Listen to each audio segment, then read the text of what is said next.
Our breaking news tonight, at least 36 people dead in the terror attack on one of the world's busiest airports. You're looking at live pictures now. Back with me, Philip Bump, Kevin Madden, Maria Cardona, and Carl Higbie. I want to play a clip of Donald Trump's response to the terror attack. Listen to this. Folks, there's something going on that's really, really bad. All right, it's bad. And we better get smart, and we better get tough. But we're not going to have much of a country left, okay? It's bad. Based off what you've heard, Philip, what would a Donald Trump do? I mean, it's hard to say. I mean, Donald Trump, you know, he takes positions and changes or switches his positions with some regularity. So it's hard to say. I mean, I think the argument he's trying to make is, I'm going to be tough. I'm going to go in. I'm going to fight, right? You know, I mean, there are obviously all sorts of stipulations that apply to a president's ability to be able to do that. But clearly the case he's trying to make is, all these other guys are sitting back doing nothing. I'm going to go in and knock heads together. I think that there are valid concerns over whether or not that can be done, whether or not that should be done, and I'm sure we'll hear from the other people on the panel whether or not that makes sense.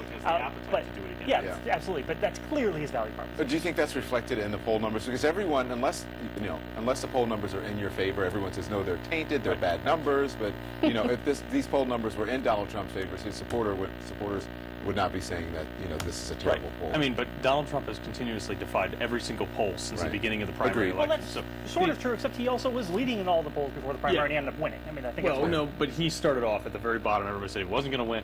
Look, I think these polls, and you talk about these polls where it says Hillary Clinton is more trusted to handle terrorism. I know as a soldier, I wonder how many of those people they interviewed actually have seen combat, because as a soldier, I don't want Hillary Clinton coming. Listen, I respect you for your service, and I thank you, but that it's not just combat soldiers that are voting. These are voters. You're absolutely right. Maria, you said that he doesn't understand, meaning Donald Trump, the nuances of fighting terror. What do you mean? That's right. So here's what I think Donald Trump's biggest challenge is. And what Kevin was saying earlier is absolutely right. He is speaking to the strain of Republican voters who want to see somebody who is tough, is strong, who's not going to take it anymore. He's playing the role of el más macho. And it has worked for him so far, but I think that has run its course. Why? Here comes the issue about nuance. Voters have now seen the difference between Donald Trump and Hillary Clinton, for example, in the wake of the Orlando massacre. They give her much higher marks in terms of how she responded to that. The way that she responded versus Donald Trump to Brexit, the way that they are both responding to what is happening right now. What her issue is now is that she is able to offer a calm, steady, nuanced, but very specific plan on how she's going to handle terrorism. Let me interject here. And when it comes to the temperament for being a commander in chief, well, let's talk about that, because that was questioned a lot today with the Benghazi report about her temperament as commander, being the Secretary of State when this went on. Do you think that that's going to affect, because this poll was taken before that, will that have any effect on people thinking whether she has a temperament to be the commander? The Benghazi report, I don't think will, because it absolutely says nothing different than what the dozens of other investigations and reports that have come out have said, which is that they have found absolutely no wrongdoing, zero cover-up. Yes, there were failures which she has responded to, she has taken responsibility for, and she has implemented the 29 recommendations from her own accountability review board that was done by outsiders and experts in this field, and that is baked in already, Don. I want to hear real quickly, but Kevin, before you get in, I want to hear from the Trump supporter, and Kevin, I promise you I'll let you get in, but watching the report today, this is before the terror attack, that was going to be the lead story on the news, and we're going to discuss.